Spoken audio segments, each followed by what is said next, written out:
amigo y periodista de la revista Proceso, Genaro Villamil, que ha seguido paso a paso desde hace varios años este tema y que ahora estamos, Genaro Villamil, en este nuevo capítulo. Buenos días, gracias por estar aquí. ¿Cómo viste, cómo ves que se juega?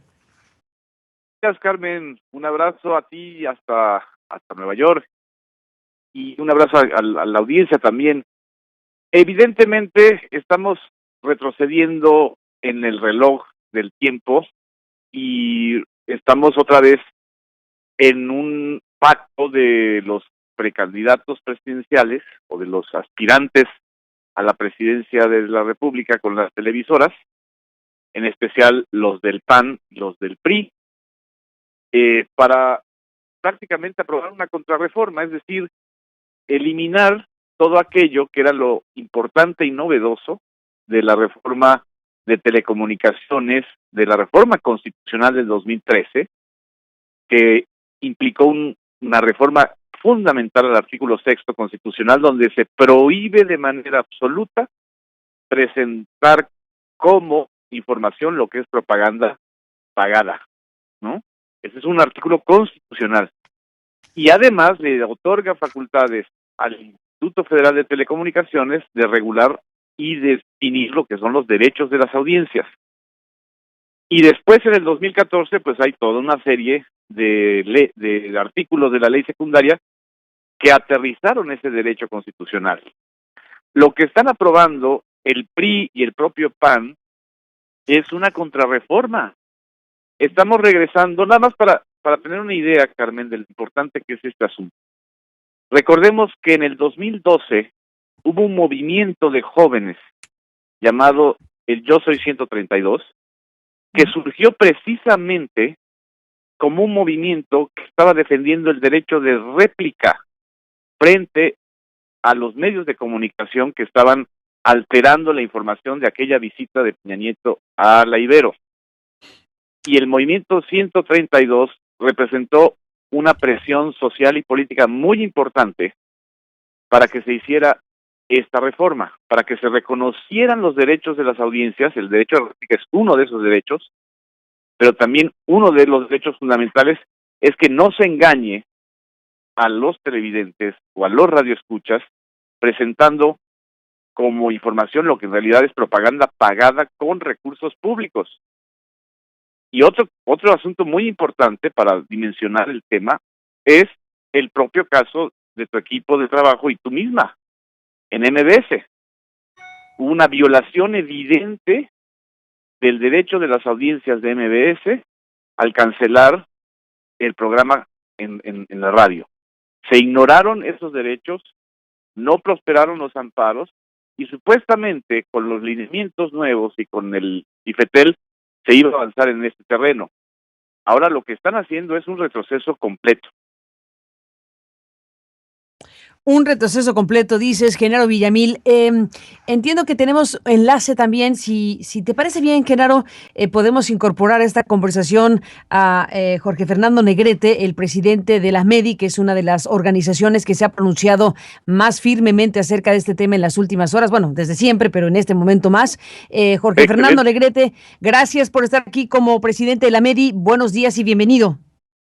Carmen, querida, gusto en saludarte. Genaro Villamil, es un placer saludarte como siempre. Bueno, pues estamos frente a esto que ya lo ha narrado Genaro Villamil. ¿Cómo ve la MEDI, cómo ve el presidente de la MEDI este panorama, lo que aprobaron ayer y lo que tendrían que tomar en cuenta los senadores de la República con esta reforma que le llama contrarreforma, Genaro Villamil?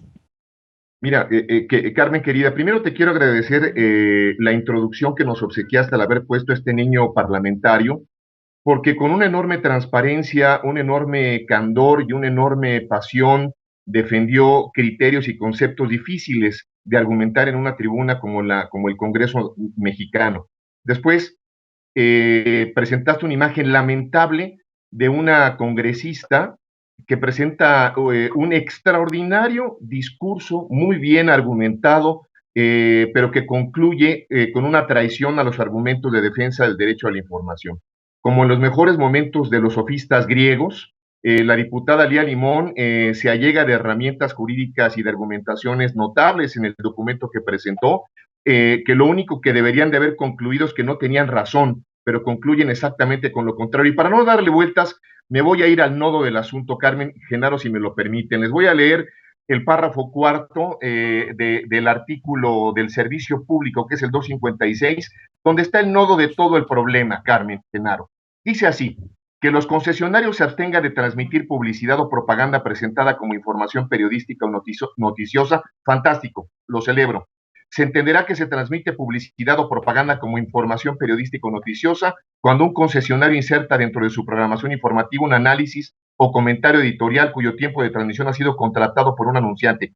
Fantástico, estoy totalmente de acuerdo. Pero dice, en su código de ética, los concesionarios señalarán los elementos y prácticas que observarán para prevenir y evitar incurrir en la prohibición a que se refiere esta acción. Es decir, ellos son los que van a determinar cómo interpretan y cómo ejecutan esta prohibición. Un mandato constitucional se les deja para que lo ejecuten los regulados. Valiente reforma están presentándonos los diputados en este instante, una contradicción jurídica con una falta de racionalidad constitucional extraordinaria. Pues es categórico lo que dices, Jorge Fernando. Efectivamente, la redacción previa es impecable. Es un elemental derecho de las audiencias saber que si se está transmitiendo algo como si fuera información y está pagado, es propaganda y tiene derecho a saberlo. Y la Constitución es clarísima al respecto. Esta reforma que se hizo en su momento en materia de telecomunicaciones y radiodifusión así lo puso, pero el colocar efectivamente el cumplimiento de esta norma constitucional al arbitrio de los regulados, pues es una falla gravísima y es precisamente lo que se está discutiendo en este momento, es esa trampa mortal en donde queda clarísimo que los intereses de las grandes televisoras o de los grandes medios de comunicación van a privilegiar recibir dinero por propaganda que se presenta como noticia o como información, y que eso evidentemente atenta seriamente contra la calidad de la información y contra el derecho de las audiencias. Y además hay un tema fundamental. La reforma, como está muy bien hecha, está muy bien planteada, hace de lado, elimina literalmente a los enemigos de esta práctica antiética, antijurídica y que va en contra de los derechos fundamentales, que son el Instituto Federal de Telecomunicaciones, a quien literalmente se hace de lado. Ya no, los lineamientos en materia de defensoría de los derechos de las audiencias que tenían que realizar, pues ya no son competencia de ellos. Y por otra parte, quedan los defensores de las audiencias como empleados de las radiodifusoras, porque ellos además los van a contratar, van a decidir por qué tiempo, además los someten a los códigos de actuación ética que ellos mismos establecen, y los únicos que podían defender claramente, contundentemente los derechos de las audiencias quedan desactivados. Por un lado, la autoridad, en este caso el Instituto Federal de Telecomunicaciones, que es un órgano autónomo, constitucional y técnico, y por el otro lado, los grandes actores de la batalla cotidiana que iban a ser los defensores de las audiencias. Francamente, es terrible las condiciones en las cuales se presenta en este caso esta reforma. Y por otro lado, Carmen, fue muy apetitosa la carnada.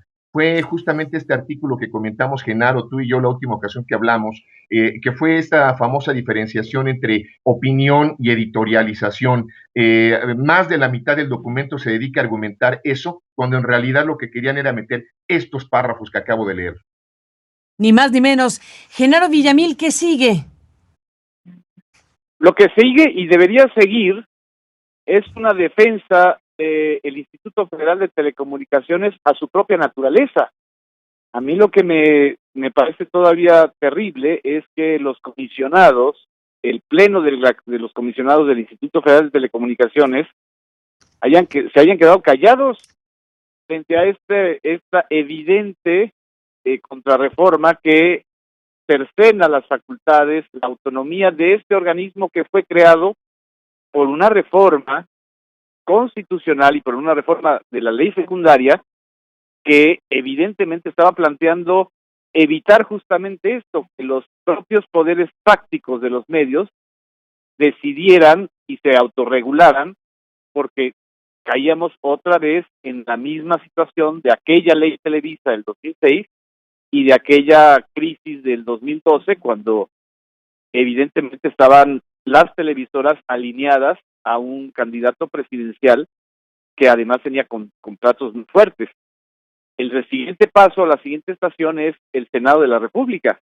Ujú. Ojalá en el Senado de la República se pueda frenar este asunto, que es realmente grotesco, porque además están aprobando esta reforma cuando está en la Suprema Corte de Justicia la definición de dos controversias constitucionales sobre el tema de los lineamientos de defensa de los derechos de las audiencias, y el Congreso se adelanta a la Suprema Corte de Justicia como previendo que evidentemente no van a pasar esas controversias en los términos que lo había planteado la Consejería Jurídica de Los Pinos y el Senado de la República, ¿no?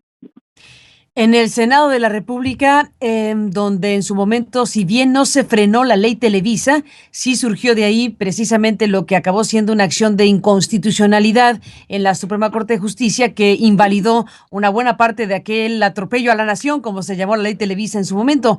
Es parecido en muchos sentidos lo que ocurrió entonces a lo que está ocurriendo hoy. Sin Exactamente, duda están alguna, repitiendo. Carmen. Adelante, Jorge Genaro, Fernando. perdón. Ok. Sin duda alguna, Carmen. Francamente, hay temas de técnica jurídica y de contradicción constitucional, francamente evidentes, aunque debo de reconocer que la argumentación tiene momentos estelares y de enorme lucidez jurídica. Insisto, esto era para haber concluido exactamente lo contrario.